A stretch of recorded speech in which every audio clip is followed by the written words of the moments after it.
Oke, halo teman-teman pendengar setia podcast Dialog Kebangsaan. Kenalin aku Puji yang akan menemani kalian dalam podcast hari ini. Kali ini kita akan mengangkat topik visualisasi bangsa yang dapat menggugah rasa cinta tanah air dan bangsa sebagai salah satu bentuk kampanye bangga berbangsa dan bernegara Indonesia. Kali ini aku nggak sendiri, di sini aku ditemani 5 narasumber yang akan ikut berbincang bersama kita. Oke, langsung aja kita ke narasumber pertama. Di sini ada Bang Fatur. Halo Bang Fatur, gimana kabarnya hari ini? Selamat siang, Alhamdulillah baik. Oke, udah siap ya Bang untuk bincang kita hari ini. Topik ini cukup menarik ya dan pastinya ada banyak pertanyaan juga yang muncul. Nah, menurut Abang sendiri apa sih yang menjadi acuan dasar dari generasi muda seperti kita untuk menggugah rasa cinta tanah air dan bangsa? Oke Kak Puji, kalau menurut aku sebenarnya rasa cinta tanah air dan bangsa itu harus dimulai dengan melihat bagaimana sejarah perjuangan kemerdekaan Indonesia terlebih dahulu ya. Karena bentuk bela negara yang paling jelas dan nyata yang bisa kita lihat penerapannya adalah bela negara yang dilakukan oleh para pendiri bangsa kita. Karena menurut aku mereka adalah tokoh-tokoh perjuangan yang memberikan jiwa raga mereka seutuhnya kepada Ibu Pertiwi sebagai bentuk rasa cinta tanah air mereka kepada Republik Indonesia. Mungkin kayak gitu, Kak Puji. Oke, kalau bentuk nyata penerapannya itu seperti apa Bang? Kalau untuk bentuk nyatanya, terkhusus kepada kita generasi penerus bangsa, kita bisa melihat sosok-sosok perjuangan seperti Bapak Proklamator, Insinyur Soekarno, kemudian juga Panglima Besar Jenderal Besar Sudirman, dan pahlawan-pahlawan lain yang memiliki semangat kemerdekaan sebagai pendiri dan pejuang bangsa. Nah, kalau untuk sekarang, kita bisa terapkan dengan melalui semangat dalam menjaga keutuhan dan juga kedaulatan berbangsa dan bernegara. Nah, kalau kita bicara tentang bela negara, otomatis kita bicara dengan dua jenisnya. Yang pertama ada fisik dan non-fisik. Namun, bela negara tidak hanya melulu tentang angkat senjata. Kalau untuk sekarang, sebagai generasi penerus bangsa, kita bisa menerapkannya dengan profesional dalam melakukan profesi masing-masing sebagai wujud nyata dan yang paling relevan untuk masa sekarang ini. Mungkin seperti itu, Kak Puji. Oke, terima kasih Bang Fatur. Jadi teman-teman untuk menggugah rasa cinta tanah air kita harus tahu lebih dulu ya mengenai sejarah perjuangan kemerdekaan negara kita. Oke, next kita ada Kak Silviana nih. Halo Kak, gimana kabarnya hari ini? Halo Kak, sehat, Alhamdulillah. Oke, nah Kak Silvi terkait dengan topik kita hari ini. Nah, menurut Kakak bela negara itu apa sih Kak? Menurut saya nih ya Kak Puji, bela negara di zaman yang sekarang ini eh, itu suatu bentuk kita mengabdikan diri kita untuk tanah air dalam berbagai bentuk. Mengisi kemerdekaan yang telah diperjuangkan oleh eh, pejuang-pejuang kita yang terdahulu. Dulu kan bela negara tuh kan membela mati-matian gitu kan.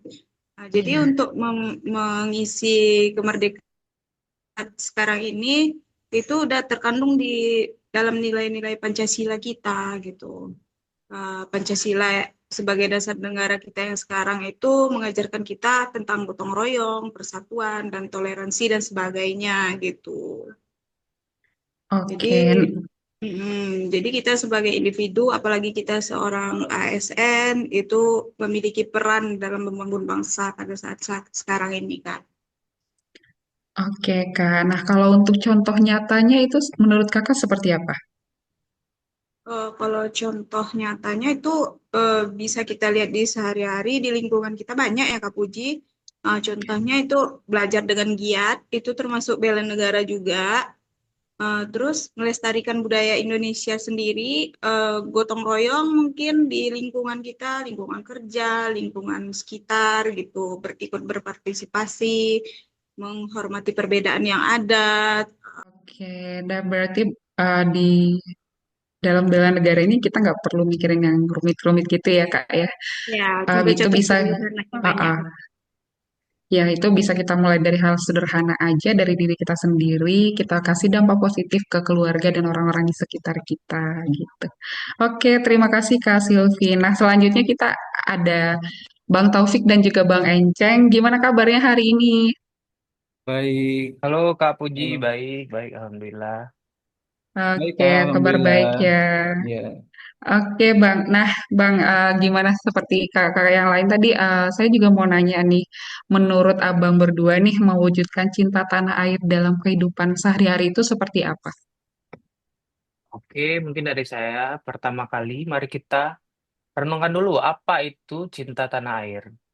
Jadi cinta tanah air itu bukan hanya sekedar saat kita jauh dari rumah atau mungkin berpergian jauh dan kita kangen kampung halaman, bukan hanya seperti itu, tetapi juga tanggung jawab untuk menjaga, memajukan, dan melestarikan budaya serta lingkungan kita. Setiap individu itu pasti mempunyai peran penting dalam hal cinta kepada tanah airnya. Mungkin ada beberapa poin yang sudah saya eh, tangkap itu ya. Yang pertama itu seperti menghargai dan menggunakan produk dalam negeri. Eh, ini juga sesuai dengan asa cita pemerintahan yang saat sekarang ini ya Kak ya, tentang mendorong kemandirian bangsa kita melalui swasembada pangan, ekonomi kreatif, ekonomi hijau dan ekonomi biru dan sebagainya.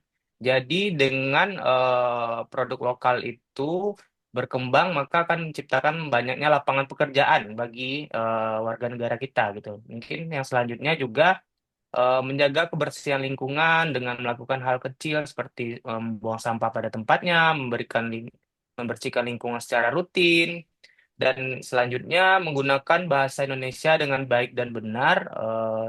Itu juga merupakan aspek-aspek dalam kita cinta kepada tanah air. Seperti itu. Oke, mungkin dari Bang Encang mungkin ada pendapat tambahan? Untuk pendapat tambahan ya, terima kasih sebelumnya kepada Kak Puji.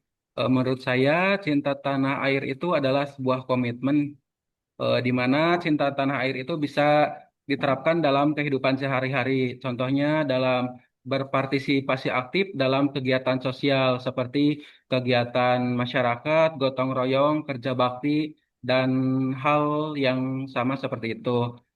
Untuk poin keduanya, yaitu untuk cinta tanah air ada dalam poin belajar dengan sungguh-sungguh dan berprestasi.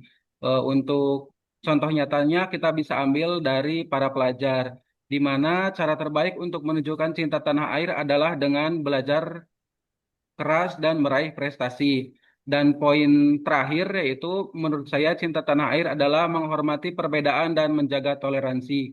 Di mana untuk menjaga toleransi adalah dengan menjaga dan menghormati perbedaan dan menjaga toleransi adalah fondasi utama dalam menjaga keutuhan bangsa.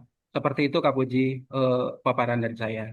Terima kasih. Oke, terima kasih Bang Taufik dan juga Bang Encang. Jadi untuk cinta tanah air itu berarti bisa kita lakukan dari hal yang sederhana yang bisa kita kontrol. Itu banyak hal yang bisa kita lakukan dengan menggunakan produk dalam negeri, menjaga kebersihan, menggunakan bahasa yang baik dan benar, dan juga hidup bertoleransi serta berprestasi dimanapun kita gitu ya Bang ya. Oke, yang terakhir nih ada Kak Cynthia di Meranti. Apa kabar Kakak? Halo Kak Puji, kabar baik. Oke, Kak, kali ini kan kita akan bahas terkait dengan visualisasi bangsa Indonesia ya. Nah, berbicara tentang visualisasi kan biasanya orang-orang akan mendefinisikannya dengan apa yang bisa dilihat. Nah, menurut Kakak sendiri visualisasi bangsa Indonesia itu seperti apa, Kak? Nah, kalau menurut saya ya, kayak yang Kak Puji bilang, kalau kita berbicara tentang visualisasi, apa sih yang ada di benak orang gitu? Pasti orang berpikir representasi informasi cuman berupa gambar atau lukisan saja gitu. Tapi kalau kita berbicara tentang bangsa, visualisasi itu akan lebih luas. Nah, visualisasi itu bisa berarti banyak hal, bahkan yang sering kita lihat dalam sehari-hari, kayak bendera merah putih atau budaya-budaya kita.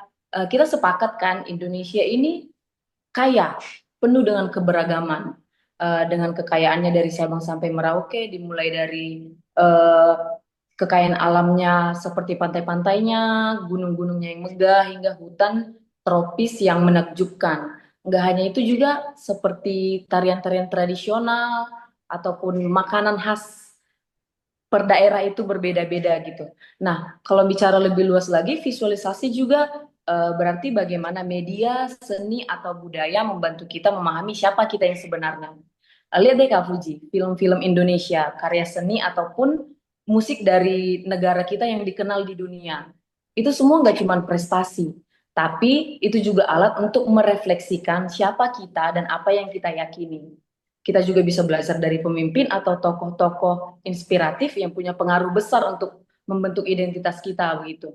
Nah, jadi dengan keberagaman itu kita juga diharapkan bangga dan menjaga Indonesia agar menjadi bangsa yang besar. Karena Indonesia kan bukan hanya tempat tinggal, tapi juga sebuah perjalanan yang penuh cerita yang akan terus kita bangun bersama.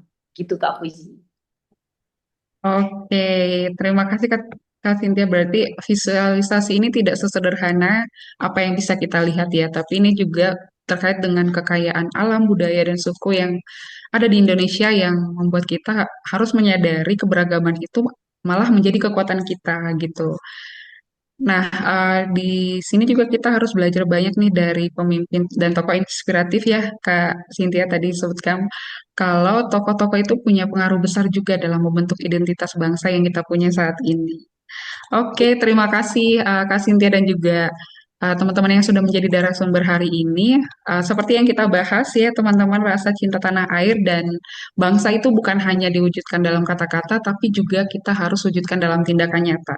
Sebagai generasi muda, kita memiliki tanggung jawab besar untuk menjaga dan melestarikan Indonesia. Mari bersama-sama kita bangga berbangsa dan bernegara Indonesia dengan mencintai negara ini dalam setiap langkah kita.